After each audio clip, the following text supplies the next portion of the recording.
কিন্তু ইসলাম এমন একটি ধর্ম, এমন একটি শান্তির ধর্ম, এমন একটি কোমলময় ধর্ম যা পৃথিবীতে অন্য কোন ধর্মে এতটুকু শান্তি আল্লাহ রাব্বুল আলামিন দেননি। কথা বলেন ঠিক কিনা? আল্লাহ বললেন ইন্নাদ দীনা ইনদাল্লাহিল ইসলাম, ইসলাম হচ্ছে শান্তির ধর্ম।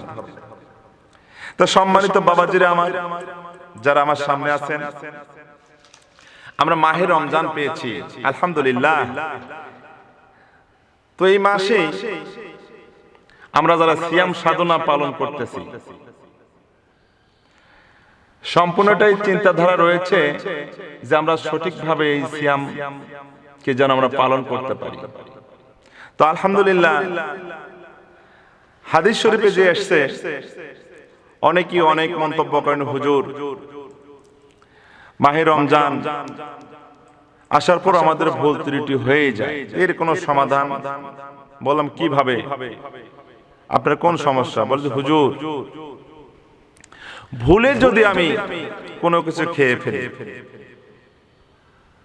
তো এই সম্পর্কে হাদিস শরীফ থেকে একটু যদি জানাতেন খুশি হব। তা সম্মানিত উপস্থিতিগণ, আবু হুরায়রা রাদিয়াল্লাহু তাআলা আনহু থেকে বর্ণিত, বিশ্ব নবী জনাবে মুহাম্মদুর রাসূলুল্লাহ, একটু আওয়াজ দেব সাল্লাল্লাহু আলাইহি ওয়াসাল্লাম,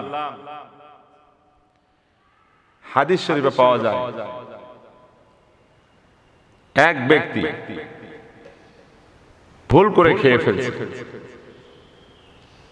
রাসূল সাল্লাল্লাহু আলাইহি ওয়াসাল্লামের কাছে এসে বললেন, ভুল করে খেয়ে ফেলছি, এতে কি রোজা হবে? আমার সিয়াম সাধনা কি হবে? রাসূল সাল্লাল্লাহু আলাইহি ওয়াসাল্লাম বললেন, অবশ্যই হবে, কারণ এটা তুমি ব্যক্তিগতভাবে খাও নাই, আল্লাহই তোমাকে খাওয়াছে। বলে সুবহানাল্লাহ, কারণ ভুলে খেয়েছি। বাইরে আমার, একটু আগে ওযু করতে গিয়ে আমিও খেয়াল হারা হইতে যাচ্ছিলাম, হঠাৎ করে স্মরণ পড়ে গেল, ওযু করতে পানি যাওয়া ভাব অবস্থা। মানুষ মাত্রই তো ভুল হবে, এটা স্বাভাবিক ব্যাপার। কিন্তু যারা ভুলবশত কিছু খেয়ে ফেলেছেন, পানি খেয়েছেন অথবা কিছু খেয়ে ফেলেছেন, মোটামুটি হারে কিছু খেয়েই ফেলেছেন, আমি মনে করি হাদিস থেকে যে রেফারেন্স পাইছি আমরা, আল্লাহ রাসূল সাল্লাল্লাহু আলাইহি ওয়াসাল্লামের হাদিস চারটি মাযহাব পরবর্তী ট্রামে এসে আমরা পাইলাম। রাসূলকে দেখি নাই, সাহাবাদেরকে দেখি নাই, তাবে তাবেঈন, খোলাফায়ে রাশিদিন, ওলিয়া উলিয়া, গাউস কুতুব, কাউকে আমরা দেখি নাই। তবে মাযহাব পেয়েছি আমরা চারটা। এই মাযহাবে যারা বিশেষজ্ঞ, শাফি, হাম্বলি, আবু হানিফা, মালিক, এনাদের মতে পাওয়া যায় রোজা ভঙ্গ করা যাবে না। তদানীন্তন সময় রাসূল সাল্লাল্লাহু আলাইহি ওয়াসাল্লাম রেফারেন্স দিয়ে যাওয়ার পরেও তো এরা ব্যাখ্যা বিশ্লেষণ করেছেন রোজা ভাঙা যাবে না। পরবর্তীতে আপনি নিয়ত করে ফেলেন যে আল্লাহ আমি তো ভুলে খেয়েছি, আল্লাহ তুমি আমার রোজাকে কবুল করো, আমি আর পানাহার করব না, এরকম নিয়ত করেন।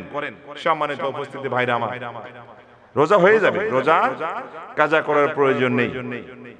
আমার ভাইরা, প্রত্যেকটা মানুষ ভুলের ঊর্ধ্বে নয়, প্রত্যেকটা মানুষ ভুলের ঊর্ধ্বে নয়, ভুল করবেই। ভুল যেখানে সমাধানও আছে সেখানে, বলি সুবহানাল্লাহ। তো এই পর্যায়ে আমরা অনেকেই